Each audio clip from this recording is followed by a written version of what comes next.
Good evening po. Bossing, how was it working with Raisa Bimbi and Miss Chris Aquino? And bakit nga pala wala rin sa poster si Miss Chris? Dapat niya si Chris, no?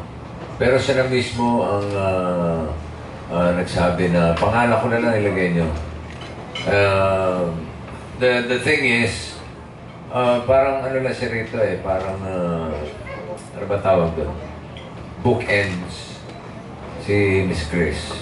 But we wanted her picture there and Aiza, pero sabi niya, My Little Bossings, kayong tatlo yun eh. So, let's concentrate on the My Little Bossings, which is myself and the two kids. Para hindi magulo.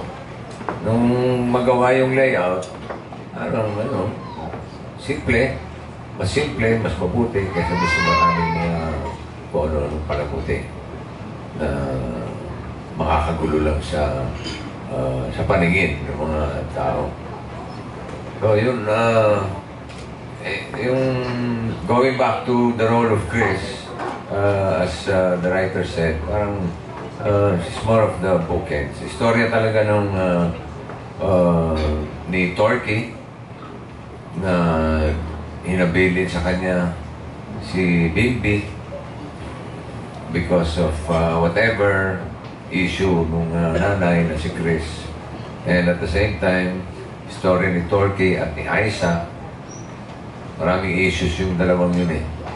Hindi ko naman masabi kung magkaano-ano sila kasi mapipreempt naman. And yung relationship ni Raisa with Aiza na hindi ko rin pwedeng sabihin dahil preemptive din.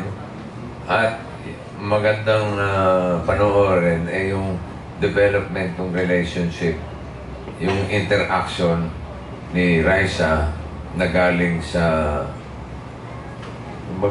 galing sa lungga ito eh. Lungga yung tawag namin doon sa parang orphanage. Parang orphanage yun eh, yung lungga. Tapos si Bimbi galing sa mayaman na mansion, nagkasama. So, you can expect a lot of funny and nakakatawang sitwasyon doon sa dalawang bata. Tapos napansin ko po doon sa trailer, medyo angat na angat yung chemistry ni Raisa sa ni Bimbi. So, paano niyo po na ano yun? Paano niyo yung chemistry niyo? Nasa treatment din ng script eh. At sa execution ng director. So, credit goes to the writer and our director, Marlon Rivera. Kasi kung kahit maganda yung script, kung hindi naman ma-execute na mabuti, at hindi naman magagampanan ng mabuti ng mga artista, eh, baliwala lahat. So, like what you said, trailer pa lang, kita-kita na yung chemistry ng dalawa. Mas lalo na pagka pinanood mo yung full-length na pelikula. You can never parang I can't imagine eh, na galing sa itsura pa lang eh. You know, ayan papaganda, papakute. Tapos si Bimbi na, ang ganda eh, ang ganda nung, minsan may mga tsamba sa buhay na hindi mo sinasadya na, ito isa sa mga tsamba sa buhay namin. Yung pagkaka-team up ng dalawa.